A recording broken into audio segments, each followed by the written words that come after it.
This is picture story and a very acting storytelling time, and we're going to start with the very first person ever to say once upon a time. And who was that? Aesop. Aesop. And you're going to ask me how to spell it, right? A-S-E-O-P. Yeah, A-E-S-O-P. And his name, that's a weird name, but that was Aesop's name. And he was the first person to say once upon a time, to tell stories.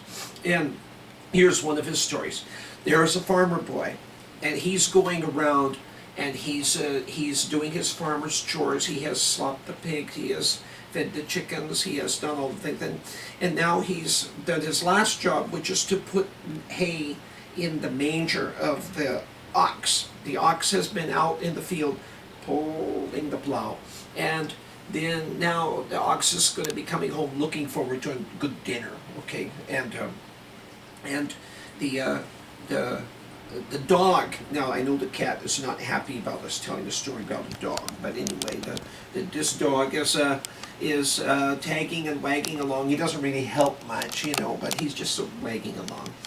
Now the cat, not the cat, sorry, cat, there's no cat in the story, but this the boy, the farmer's boy, goes off to back to his house, but this time the dog doesn't follow. He's looking at that manger full of hay, not to eat, of course, but what a nice bed it would make. Now here in this picture, I'm the only person without blonde hair, so we will say that all of this blonde hair is the hay, okay? And the dog sees it, and he says, let's see, wouldn't that be a nice bed?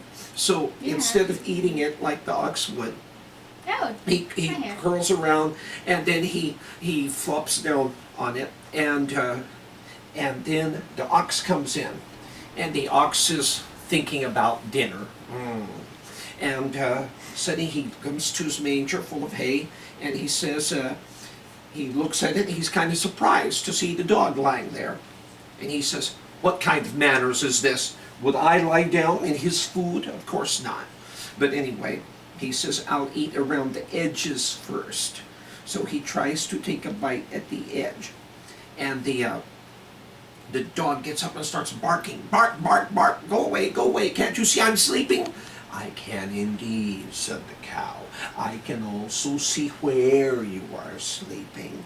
It says this, and the dog said, "Bark, bark, go away, I'm trying to sleep." And he says, "This is not a bed, you know," says the ox. "This is my food." And the dog he's trying to be polite, but the dog is saying, "Bark, bark, go away, go away." And so the ox says, "You could have some of it to eat if you like. Nobody goes away from my house hungry. Bark, bark, bark, go away, go away. But you won't eat it, and you won't let me eat it." Now the farmer boy is looking for his dog. Where did my dog go?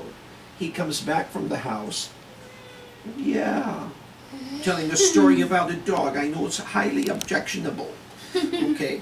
Okay, So, let him go anyway, on. He's okay. Anyway, the farmer boy comes back looking for his dog, and he says, "Where's my dog?" And he's standing outside the barn, listening to this conversation where the dog is being so stubborn while the ox is trying to be sensible. And finally, the farmer's boy, comes out, and he points a finger at the dog, and he says, "Dog," and he says, "I am ashamed of you also." And now the dog's whole attitude changes. The dog is to his tail between his legs, and he and you wish all dogs were like that, right? Okay. And so the dog is whining and now and slinks out of the barn. And the farmer boy, you're the farmer boy, okay, says to the ox is me, of course. Says, "I apologize for my dog." And the ox says, "That's all right." And the boy goes back to the house. And the ox says, "There's no real harm done." And the ox takes a bite of his hay.